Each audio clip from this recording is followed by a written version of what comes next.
Everyone, welcome to another mini blog. আজকে 9th মে আর বাংলায় 25শে বৈশাখ। হ্যাঁ, তোমরা সবাই জানো 25শে বৈশাখ মানে রবীন্দ্রনাথ ঠাকুরের জন্মদিন। আর সেই উপলক্ষে সঞ্চয়িতা গ্রুপ একটি সাংস্কৃতিক অনুষ্ঠান আয়োজন করে। আর এই গ্রুপের সদস্য হলো অমৃতা, আর তারই ইনভিটেশনে আমরা আজকে পৌঁছে গেছি ভোলাগিরি মঞ্চে এই অনুষ্ঠানটি দেখতে। এই যে অমৃতার মেয়ে কি মিষ্টি দেখতে লাগছে তাকে, আর সমস্ত কিছু রেডি হয়ে গেছে যে কিছুক্ষণের মধ্যে অনুষ্ঠানটি শুরু হয়ে যাবে।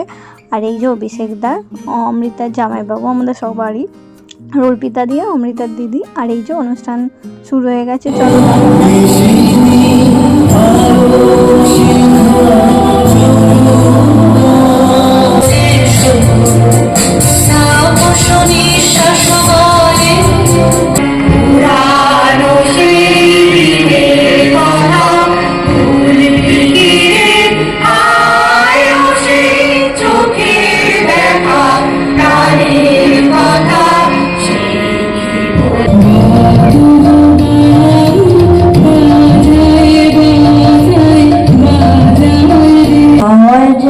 সত্যি হলো তাই।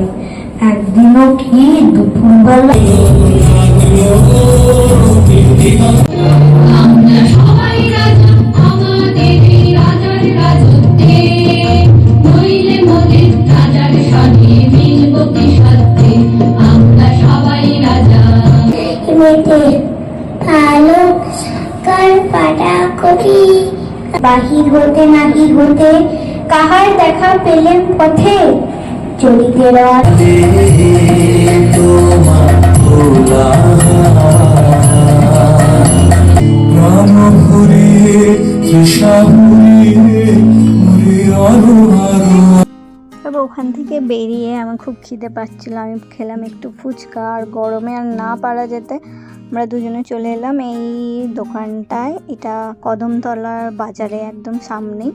এখানে নাকি লাইভ লাইভ রোল আইসক্রিম পাওয়া যায়, আরও এছাড়াও এখানে অনেক কিছু live milkshake, sandwich, waffle, cold coffee অনেক কিছু পাওয়া যায়। তো আমরা অর্ডার করেছিলাম একটা cold coffee, iced cold coffee আর মশালা সোডা। তো এইটাই দুটো খেতে সত্যি খুব ভালো, প্রাইস হিসাবে সত্যি খুব ভালো। এগুলো স্মল ছিল, এগুলো খেয়ে দিয়ে আমরা চলে গেলাম বাড়ি।